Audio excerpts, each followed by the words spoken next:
All right, we're going to show you how to install one of these luxury vinyl floors. We chose this one by LifeProof. It is waterproof, it is scratch resistant if you've got pets. Also comes with a lifetime residential warranty, or if you're using this in a commercial business, it's a 5-year warranty. We just finished using this in our kitchen with our kitchen renovation, and we decided to also use it here in our sun porch that has this chip tile look, which was never our favorite. So we are just covering it over with the luxury vinyl. Now this does also come with the wear layer underneath it.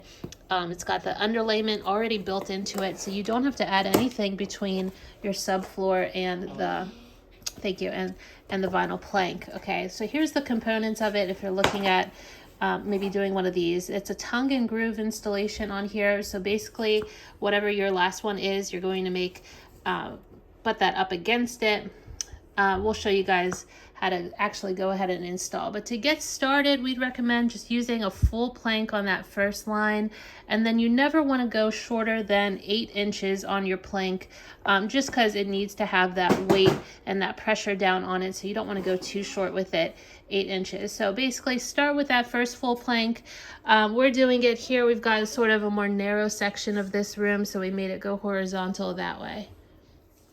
We've been working on it for about 2 hours now. We've gotten pretty far, and we've had some interruptions, of course, with our kids. So it doesn't take long. I would call it DIY. Okay, things you're going to need. You're going to measure your square footage of your room, obviously, and get enough flooring for it. We've got about a 7-foot wide space here, a couple boxes for the entire room. Certainly a measuring tape. You might want a straight edge too for making a straight line whenever you go to measure and cut your planks. You can use a miter saw for a nice clean cut if you have that sort of power tool. But if you don't have that, another option for you is to score it with a utility knife, and then you're just going to snap it where you scored it. So it is really, like I said, a great DIY option for you if you're looking at installing one of these yourself and you don't have a miter saw for it. But let's go ahead. We'll show you guys how we put in this next plank right here on the floor. All right, so right now he's just snapping in that tongue and groove side here on that plank.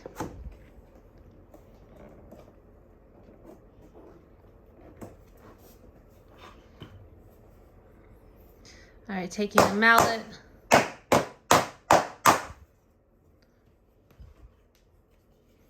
Now we just take an extra piece of wood that we have and tap it in so that it's really clicking in. You can see the seam closes up. Yeah. See that right there? Right. There it is. Good.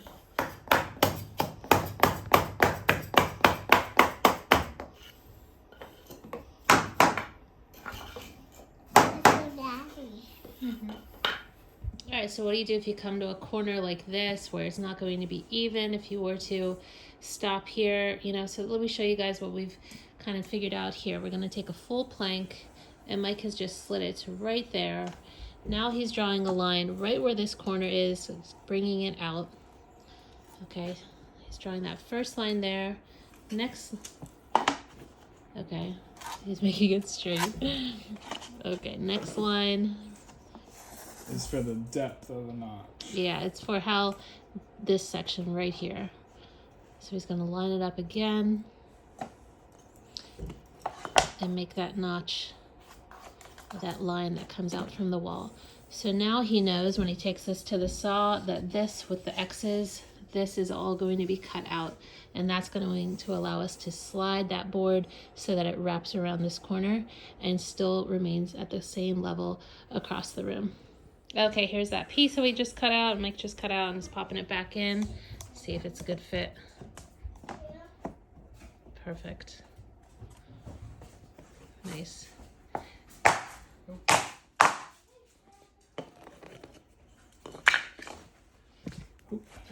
Now, whenever we go to finish this off, we are going to add like a quarter round right here, or if you've got a traditional wall, drywall, whatever it is, you could certainly drive nails into it to be able to secure it to your wall. Now we have a brick wall, so it is a little bit more complex. We'll probably end up using liquid nails or Loctite, something to really have a strong glue to stick the molding onto the wall. All right, here we are. This is the finished flooring that Mike finished up this weekend.